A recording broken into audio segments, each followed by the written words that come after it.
Gold trusted gold buyers మీరు తాకట్టు పెట్టిన బంగారాన్ని విడిపించి ఈ రోజు ఉన్న మార్కెట్ ధరకు కొనబడను. నమస్తే, వెల్కమ్ టు ఐడ్రీమ్ మీడియా. నేను మీ రొద్దం శ్రీనివాస్. ఇవాల్టి మన స్పెషల్ గెస్టు ఎవరో కాదు, none other than social media viral star, political sensational star, fiery బ్రాండ్గా అతి కొద్ది కాలంలోనే రాజకీయాల్లో తనదంటూ ఒక బ్రాండ్ క్రియేట్ చేసుకున్న కొంపల్లి మాధవీలత గారు. ఆమె మనతో ఉన్నారు, మాట్లాడదాం మాధవీలత గారితో. నమస్కారం మాధవీలత గారు. నమస్కారం శ్రీనివాస్ గారు. ఏంటండి ఇక్కడంతా ఒక యజ్ఞశాల, ఒక ఇదంతా చూస్తుంటే ఎక్కడో మనము ఒక పురాణ ఇతిహాస కాలంలో ఉన్న ఒక ఫీలింగ్ కలుగుతుంది. మంచిగా న్యాచురల్గా ఇవన్నీ చూస్తున్నాము. అసలు ఏంటిది కాన్సెప్ట్ ఏంటి అసలు? 2023లో ఓకే, అమ్మవారి నవరాత్రులు మొదలయ్యే ఒక వారం రోజుల ముందు సీతారాం బాగ్లో అప్పుడు భారత భాగ్య సమృద్ధి యజ్ఞం అని ఒక 45 రోజుల పాటు సీతారాం దేవాలయం ఉంది. అక్కడ చాలా పురాతన దేవాలయం అది. అక్కడ ఇంకో పక్కన ఒక శివాలయం ఉంది. ఆ శివాలయం సుమారు లెక్కగట్టుకుంటూ వెనక వెళితే కనుక 1500 సంవత్సరాల పురాతన దేవాలయం అంటది. హైదరాబాద్ లో సీతారాం బాగులో 1500 క్రితం. మన దౌర్భాగ్యం లేండి, భాగ్యనగరం అని పిలుచుకోవలసిన నగరానికి భాగ్యమే పోయి ఏదో పేర్లతో పిలుచుకుంటున్నాం, అది వేరే కథ. అసలు మీకు చాలా ఆశ్చర్యకరమైన విషయం ఏంటంటే ఆ పాత బస్తీలో అంతా కూడా మీకు ఎన్నో దేవాలయాలు, చోళులు అప్పుడు దేవాలయాలు ఉన్నాయి, లక్ష్మీ నరసింహ దేవాలయాలు ఉన్నాయి. అంటే ఒక్కొక్కటి మీకు 1200 సంవత్సరాలు 1400 సంవత్సరాలు అట్లా వెనక పోయే కొద్దీ ఉన్నాయి. అక్కడ ఒక మహాయజ్ఞం చేశాను, భారత భాగ్య సమృద్ధి యజ్ఞం అని. దేశం గురించి అక్కడ పాత బస్తీ నడుబొడ్డులో చేయాలి అని ఒక సంకల్పం కలిగి చేయడం. ఆ తర్వాత దాన్ని ఆపబుద్ధి కాలేదు. కానీ అక్కడ దేవాలయంలో వాళ్ళు ఇంకా ఎక్కడ మనము ఇలాగే చేస్తూ చేస్తూ దేవాలయాలను దగ్గర తీసేసుకుంటామేమోనని ఒక చిన్న భయంతో వాళ్ళు మీరు 45 రోజులకి అడిగారు కదా, 45 రోజుల కన్నా మేము ఎక్కువ సమయం ఇవ్వలేము అనుకుంటూ ఉంటే, సరే అని ఇక్కడ నేను జూబ్లీ హిల్స్లో చెక్ పోస్ట్ దగ్గర మాదొక చిన్న ప్లాట్ ఉంటే అలా కాదని చెప్పి మళ్ళీ ఇక్కడ పునః మొత్తం నిర్మాణం చేసి 8 నెలలు ద్విశతసహస్ర చండీ యాగం చేశారు. అతిరుద్ర కామేశ్వరి యాగం మళ్ళీ ఇక్కడ భారతదేశంలో చక్కటి ఒక పవర్ఫుల్ సామ్రాజ్యం స్థాపనం కావాలి అని కూడా కరెక్ట్గా అప్పుడు మోదీ గారు అదంతా 2024 23 క్రాస్ అయిపోయాం. అక్కడ చేశాక ఇక్కడ చేయడం జరిగింది. సో ఎన్నికలకు ముందు ఇక్కడ స్టార్ట్ చేశారా? ఎన్నికలు అయిపోయాక తెలంగాణలో? లేదు, అసెంబ్లీ ఎన్నికలు అయినాక. అసెంబ్లీ ఎన్నికలు అక్కడ ఉన్నాను నేను. ఓకే, అది అయిన వెంటనే డిసెంబర్ నుంచి ఇక్కడ మొదలు పెట్టేశాం. డిసెంబర్ 2023 నుంచి ఇక్కడ మొదలు పెట్టేశాం. ఓకే, సుమారు జూన్ వరకు చేశాం ఇక్కడ. ఆ తర్వాత ఇంకా అంత చక్కటి ప్రాంగణం, ఇది ప్రశాంతంగా ఉంటుంది. బహుశా మీ యజ్ఞ యాగాలు ఫలించాయేమో. మోడీ గారు మొత్తానికి కూటమి తరఫున మళ్ళీ ప్రధాని అయ్యారు. అమ్మవారి దయందండి. ఇప్పుడు నాలాంటి వాళ్ళు ఎంతో మంది భారతదేశం మొత్తం ఆయన కోసం చేస్తుంటారు కాబట్టి ఆ క్రెడిట్ నేను తీసుకునే వ్యక్తిని కాదు. మహాయజ్ఞంలో నేను ఒక చిన్న సమిధిని అయి ఉండొచ్చు తప్ప, అక్కడి నుంచి సరే ఇంకా అన్ని చోట్ల విజయాన్ని సాధిస్తున్నాం. కానీ తెలంగాణలో మాత్రం అన్యాయం మీద అన్యాయాలు జరుగుతూనే ఉన్నాయి అని. అవునండి, ఎందుకు తెలంగాణలో మీరు పవర్లోకి రాలేకపోతున్నారు? ఏం చేసినా ఎక్కడ లోపం ఉందంటారు? నాయకత్వ లోపమా, సిద్ధాంత లోపమా, ఏది అంటే హానెస్ట్గా చెప్పండి. ఎందుకంటే మనం యజ్ఞశాల ముందు కూర్చున్నాము, నిజాలు మాట్లాడుకుందాం. ఇబ్బంది లేదు. యజ్ఞశాల ముందు కూర్చొని ఎన్ని నిజాలు చెప్పగలమో అన్ని నిజాలే చెప్తాం. ఎందుకంటే శ్రీకృష్ణుడు కూడా అశ్వత్థామ తక్కుంజర వాడాడు కాబట్టి నేను ఫస్ట్ కాదు, నేనే వేరే కాదు. అన్నిటికన్నా ముందు పెద్ద సమస్య తెలంగాణలో వచ్చేసరికి ఏమవుతుందంటే, తెలంగాణ ప్రజలని ఏ రోజు కూడా విద్యావంతులను కానివ్వలేదు. అంటే మీకు కొంతమంది చక్కటి కవులు ఉన్నారు, శాస్త్రవేత్తలు ఉన్నారు, ఏదన్నా చిన్న నంబరే, పిడికిలి మందే. ఇంతసేపు పాపం వీళ్ళ రియల్ ఎస్టేట్లు ఇలాంటివే తప్ప, మనం బయట నుంచి అద్దెకు తెచ్చుకొని తెచ్చి పెడుతున్నాం కంపెనీలు తప్ప, ఈ భూమిలో ఎంతసేపు ఒకరి కోసం ఒకరి కింద పని చేయడం అనే తత్వాన్నే పెంచారు. అదే రజాకారులు. అర్థమవుతుందా నేను మీకు చెప్పింది? అర్థమైంది. సో ఇక్కడ భూమి చాలా కష్టపడిందండి. తెలంగాణ చాలా కష్టపడింది అసలు.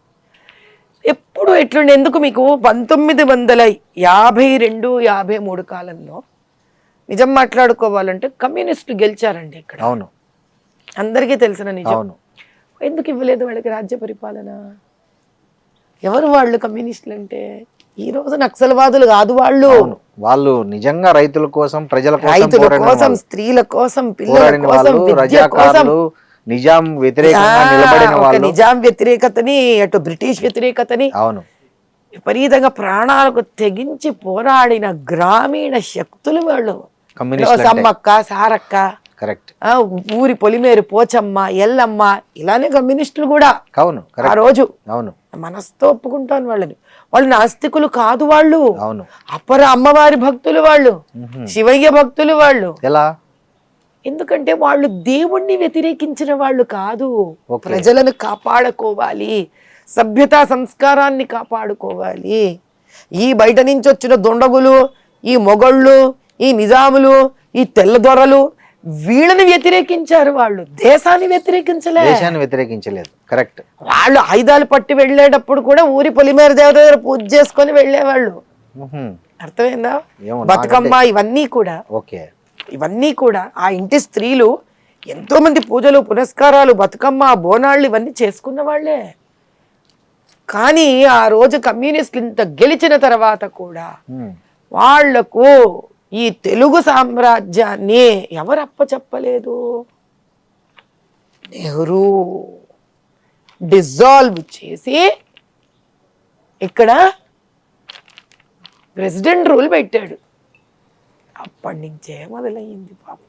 ఎంత మీరు సర్దార్ వల్లభాయ్ పటేల్ గారు కృషించి కృషించి ఒక సింహంలాగా గర్జించి రజాకార్లను తరిమితే కూడా నెహ్రూ గారి గొప్పతనం ఏమిటి అంటే ఎదగనివ్వలేదు. నెహ్రూ గారు కాదు కదా, కమ్యూనిస్టులోనే చీలికి వచ్చింది. ఒకరు అతివాదులు, మితవాదులుగా విడిపోయారు. గెలిచిన దానిని ఎవరు ప్రెసిడెంట్ రూల్ గా మార్చారు? అది మాట్లాడండి.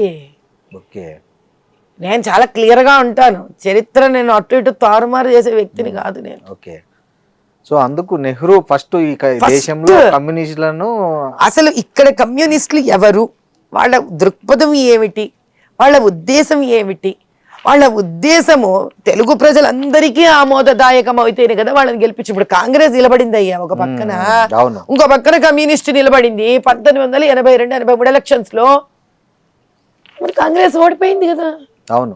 ఎందుకు ఓడిపోయావు మరి నువ్వు? అంటే ఇక్కడ వాళ్ళకు నువ్వు వద్దు. కాంగ్రెస్ ది సోషలిస్ట్ భావాలు, కమ్యూనిజం ఇక్కడ ఫైట్ చేసింది. ఏంటి సోషలిస్టు? అంబేద్కర్ గారిని ఓడించడం సోషలిస్టా? అంబేద్కర్ కూడా ఓడించాడా నెహ్రూ? 100%. మరి అంబేద్కర్ గారు నిలబడిన చోట మీకు చిన్న ఉదాహరణ ఇస్తా, చెప్పండి. ఇది వరకు కూడా చెప్పాను, మళ్ళీ చెప్తా. పివి నరసింహారావు గారు ఎలక్షన్స్ లో నిలబడుతున్నారు ప్రధానమంత్రిగా ఉన్నప్పుడు. ఒకసారి ఆయన ఎంపీ ఎలక్షన్స్ కి నిలబడ్డారు. సింపులా? ప్రధానమంత్రి పోస్ట్ కి నిలబడుతున్నాడు ఆయన ఎంపీ ఎలక్షన్ నంద్యాల నుంచి. అంబేద్కర్ గారు ఒక్కటే ఒక సీటుకి తాను ఒక్కడే నిలబడ్డాడు. అంటే తన పోటీతో గెలిచి హీరో చేయాలనుకున్నారేమో కదా. ఆయనకు ఎదురుగా నిలబెట్టించింది ఎవరిని? నెహ్రూ. ఆయన కింద ఫైళ్లు పట్టుకున్న కజురోల్కర్ చరిత్రలో ఉన్నాయంటారు మీరు. ఇది బ్యాలెట్ పేపర్లు కదా.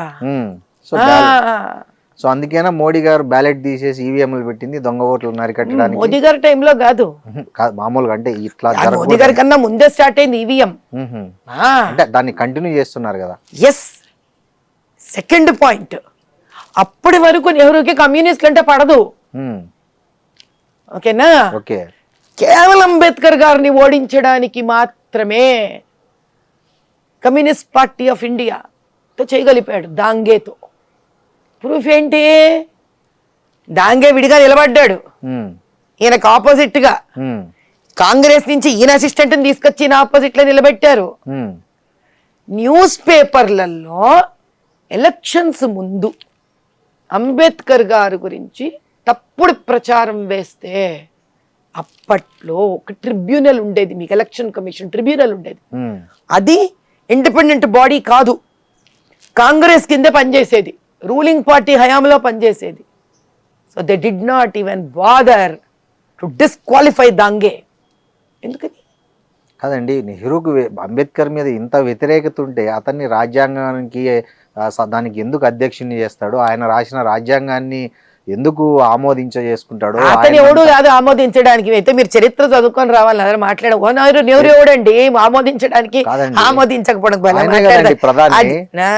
ప్రధాని ఇంట్రెస్ట్ లేకపోతే దానికన్నా ముందే రాజ్యాంగము ఆయన ప్రధాని అయ్యేదానికన్నా ముందు నుంచే ఒక కమిటీ తయారయ్యి ఆ కమిటీలో సభ్యులందరూ కలిసి దాంట్లో ప్రధాన పాత్ర వహించిన మన అంబేద్కర్ గారు కలిసి రచించడం జరిగింది. అది నెహ్రూ ఇంటి విషయం కాదు, ఆయన ఇంటి పేపర్లు కాదు ఆయన డిసైడ్ చేయడం అనేది. ఆయన ఇంటి విషయం కాకపోవచ్చు, కానీ ఆయన వ్యతిరేకత ఉంటే, వ్యతిరేకత చేస్తే అప్పుడు ప్రజలు లేస్తారండి కొట్టడానికి.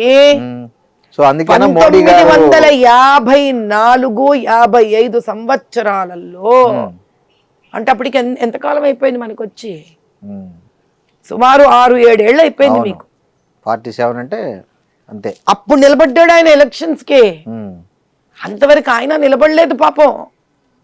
ఆయన నిలబడలేదు. చూసి చూసి చూసి విసుగొచ్చి ఆయన చెప్పింది ఏది వర్క్ చేయట్లేదు అని. ఆయన లేకుండానే, ఆయన ఒపీనియన్ వినకుండానే ఆయన రిజిగ్నేషన్ ని ఆమోదం జరిగింది. మీరు టెక్నికల్ గా చూస్తే చాలా చేశాడు ఆ నెహ్రూ. ఓకే, కాబట్టి ఇప్పుడు దాని గురించి మాట్లాడితే మనకు టాపిక్ ఇంకో దిశగా చరిత్ర మీద ఒక రోజు మనం మాట్లాడుకోవచ్చు కావాలంటే. కరెక్టే.